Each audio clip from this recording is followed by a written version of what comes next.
Y'all, what's up? What's going on? Welcome back to my channel. For today's video, we are doing a hair chat. We are talking about my hair update. I have been natural for 2 years. Also, I'm going to show you how I dry and stretch my little TWA. I'm going to show you how I go from this to this.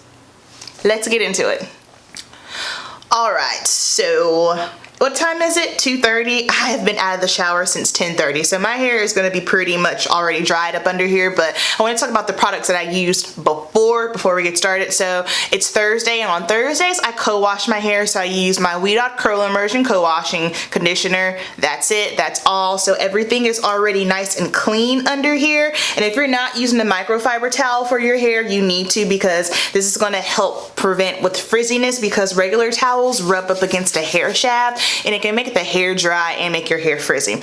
On Mondays, I shampoo my hair. I clarify my hair on Mondays with clarifying shampoo, and after I've done that, so whenever I clarify my hair, which is every Monday, I will go in with a mask, because I feel like at that point that is the cleanest my hair is, and I want to make sure that I'm treating my hair and it's getting all the moisture and all of everything that we need. After it's clarified, and I'll put my mask on, I'll sleep in it and rinse it out the next day. Alright, so, I'm kind of hot. Let me take this off. So, natural for 2 years. Can't believe that. And before anyone starts going off in the comments, oh, you're natural for 2 years, how come your hair's not longer?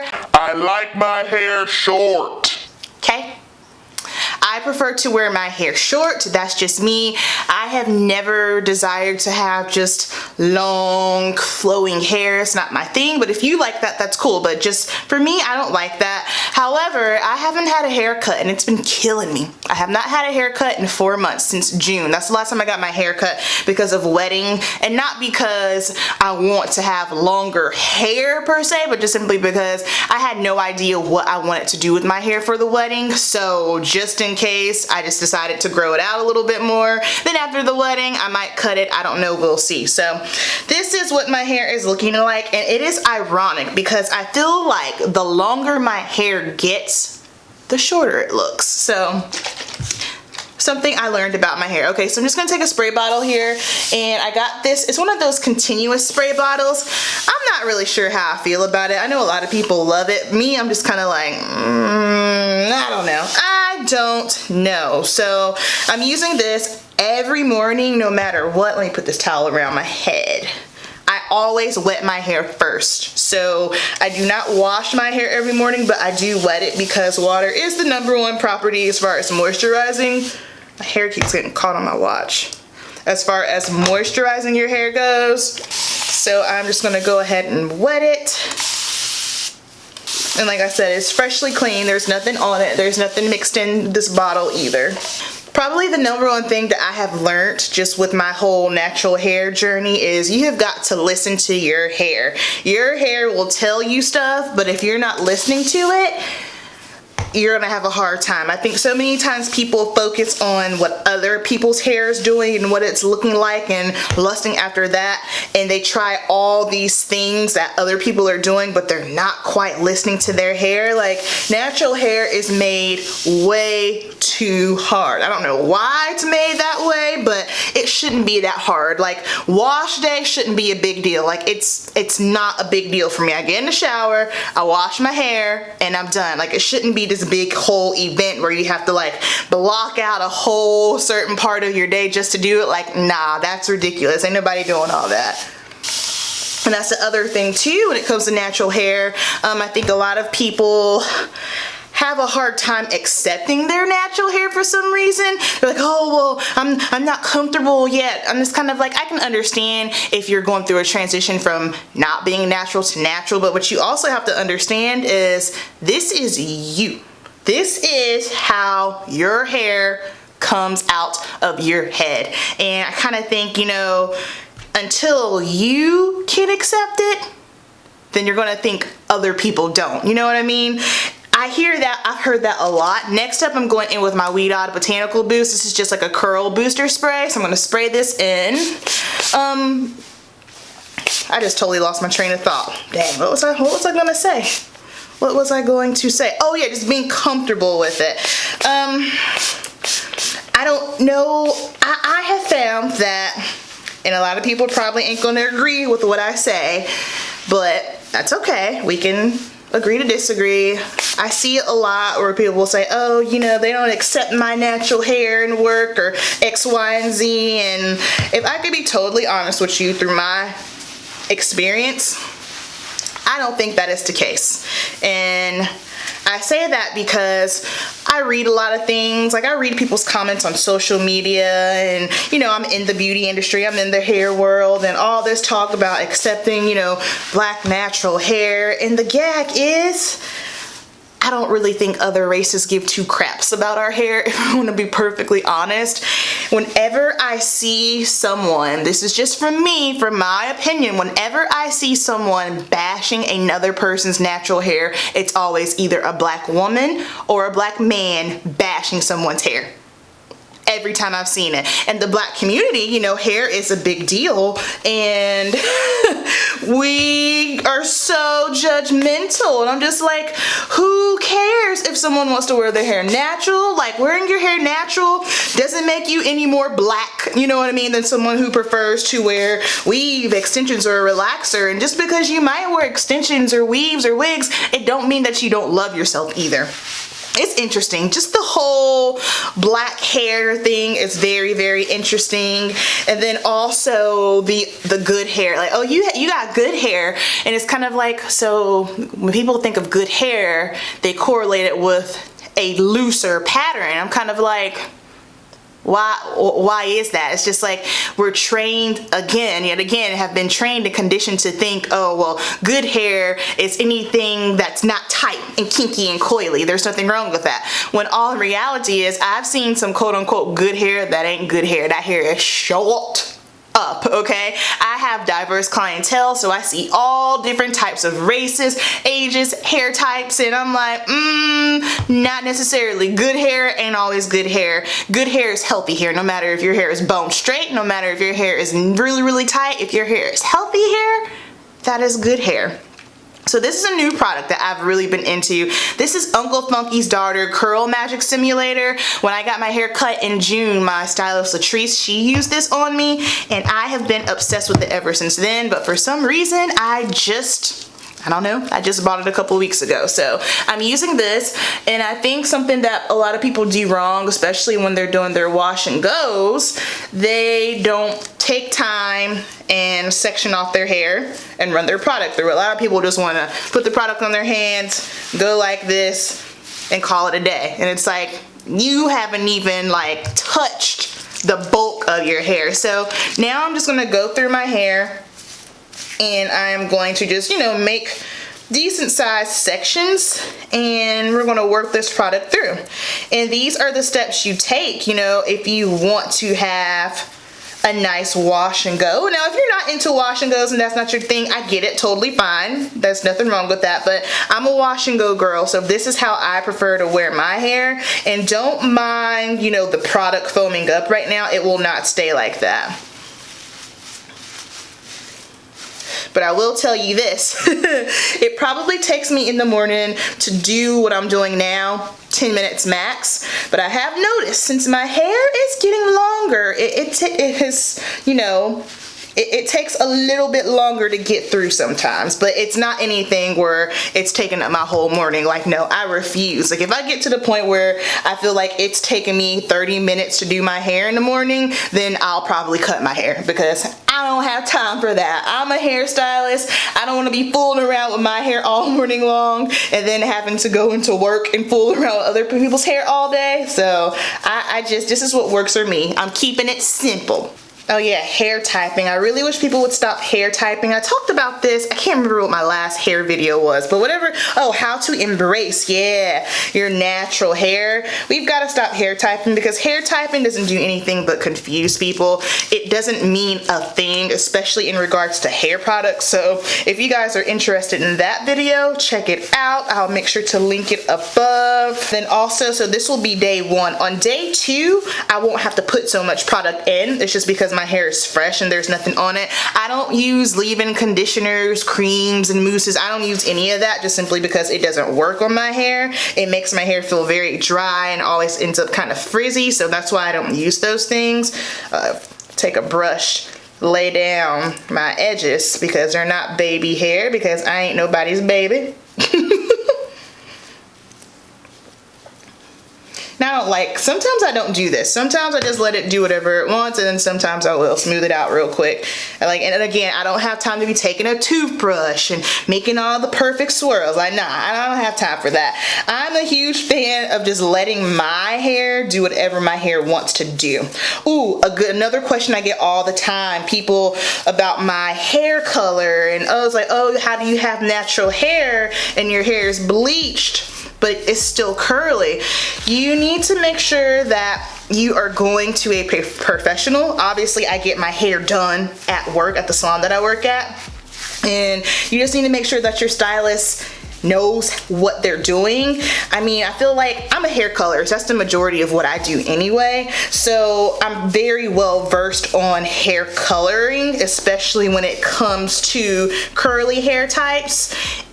And more particular if you're dealing with a finer curly hair type, because that's a different ball game. Like if I have a natural girl coming in, curly girl, and she's got curly hair, but if it's more of like a finer texture, and just depending on her desired color result, like if she wants something that's very light, I'm gonna tell her no right off the rip, just simply because anyone that has finer hair, it's a chemical, and the chemical is going to break your hair down a little bit. That's just the way it is. There's no way around that. And that's if you have, super, super thick hair no matter what. But you can still color your hair and not lose your curl pattern, because, I mean, obviously, I have a huge curl pattern. My curl pattern is very prominent. So you can do it, but you also have to make sure that your stylist knows what she's doing. And the hair on top is getting so much longer because I had it shorter on the sides and the back and longer on top, so now my arms are starting to get tired. Also, I'm not using a comb, just simply because I'll only use a comb in my hair if I have like my conditioner or my mask in. But whenever I am done washing my hair, I never put a brush or a comb to it. I always finger detangle. Well, for one, just simply because I'm a wash and go, and so I'm always, working product through my hair, and it's just better. I only like to comb my hair when my hair is soaking wet. I never do so if it's not.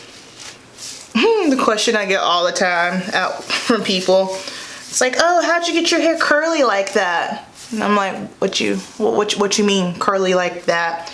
Like, is that your natural curly hair?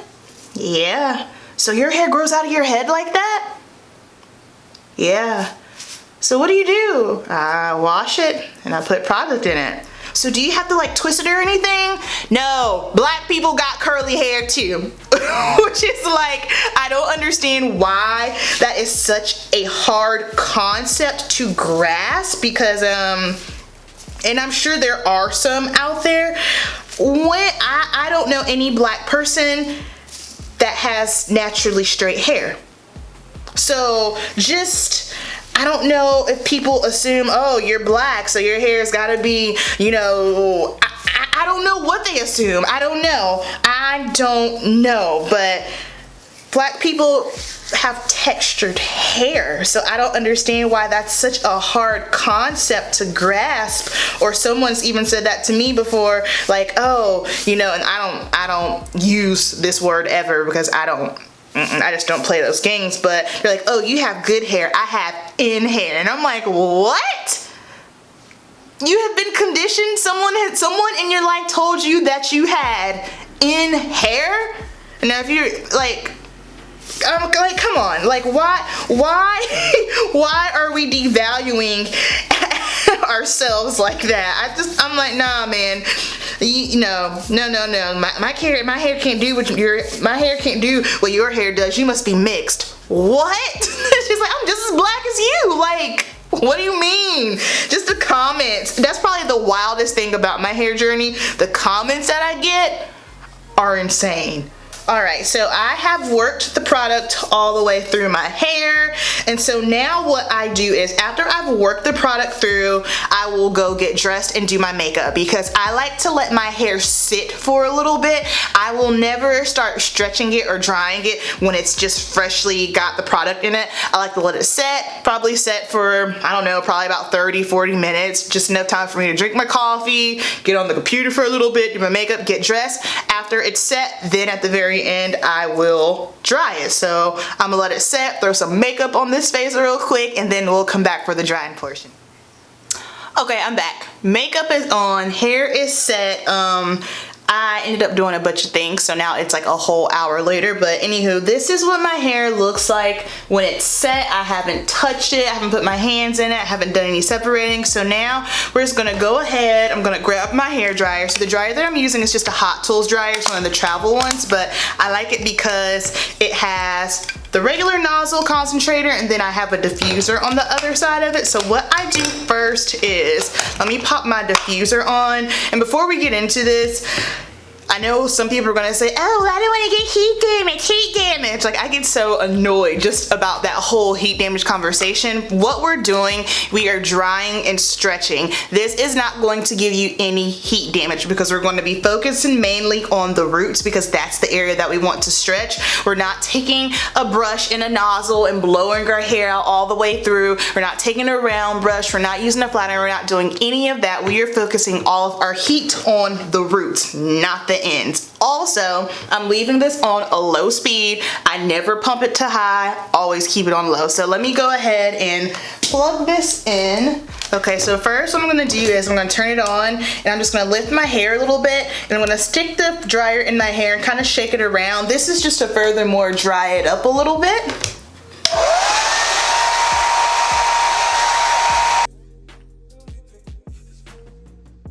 Something else you need to know, if you over diffuse or over dry, your hair won't look as defined. So with this, you are gonna lose a little bit of definition. It's not gonna be aggressively frizzy, but I'm not someone, I don't get so hung up on all the definition, especially if I just wanna kind of give it a little bit more of that fro effect to grow it and stretch it. So that's just something else to be mindful of. Alright, so as you can see, I'm just kind of taking little sections and parting my hair and just letting the dryer really get down to my roots because that's what we're focusing on. This is not going to damage your hair. Remember, I have this on low heat setting. Okay, now that feels a little bit more dry. Now we're just going to switch over to a regular nozzle here, and now you're gonna see me kind of just like part my hair, and we're gonna focus this nozzle on the root. Make sure you're moving it back and forward and hold it there for about 5 seconds or so, and then switch over to another section. Also, you want to make sure that, let's say if you have a part, you want to make sure you're blowing your hair in the direction that you want it to stay in. So for instance, I like to kind of have bangs going down. That's what we're doing today. So I'm going to make sure that when I blow everything here, I'm going to pull my hair down and then blow it down as well. Now, if I wanted a side part, I would have parted my hair already, let it set, and then I would have blew everything going on the side that I wanted. Also, you could do a hooded dryer. A hooded dryer is actually going to be better because it's indirect heat, and by that, basically, you don't have to worry about it drying your hair out, and it's also going to make your hair a little bit more shinier, and it's not going to get frizzy. A hooded dryer is great. I will probably start transitioning over to a hooded dryer once it gets colder, just simply because I can't. Typically, when I leave my house, my hair is very, very damp, but I can't do that once it gets cold, so a hooded dryer is also a great option. Also, there are days when I don't dry my hair at all, and I'm fine with my hair being shorter. Shrinkage is not a bad thing. Shrinkage is also a sign of healthy hair. So I don't know, I think there's just a lot of emphasis. Everyone always wants to stretch their hair, which there's nothing wrong with that, but also, I don't know, I think it just kind of falls back into people finding their value in the length of their hair. I don't know, that's just my 2 cents, but this is just how I go about when I do want to stretch my hair. More so when I stretch it, I just want more of like a bigger fro type look. I'm not really focused so much on the length or the hang time, but I just want it to look a little bit fuller. Alright, so now what I'm gonna do is, once I've gotten it stretched some more, now I'm just going to start pulling apart just different areas with my fingers. And this is where, if I do get frizzy, this is where it's gonna happen, because obviously the more you mess with it and touch it, the frizzier it is going to become. But again, you know, don't get so hung up on that. It is okay. boom, this is the look. This is my hair. As you can tell, it is definitely stretched out significantly more. And then of course, if you want to put a little bit of shine hairspray on, totally do so. But this is going to complete the look. I hope you guys enjoyed this video, me chatting about my 2-year hair journey and showing you how I dry and stretch my curls. Let me know down below if this is helpful. If you have any other questions, please feel free to ask me. Don't forget, keep it simple, and I'll see you in my next video. Peace.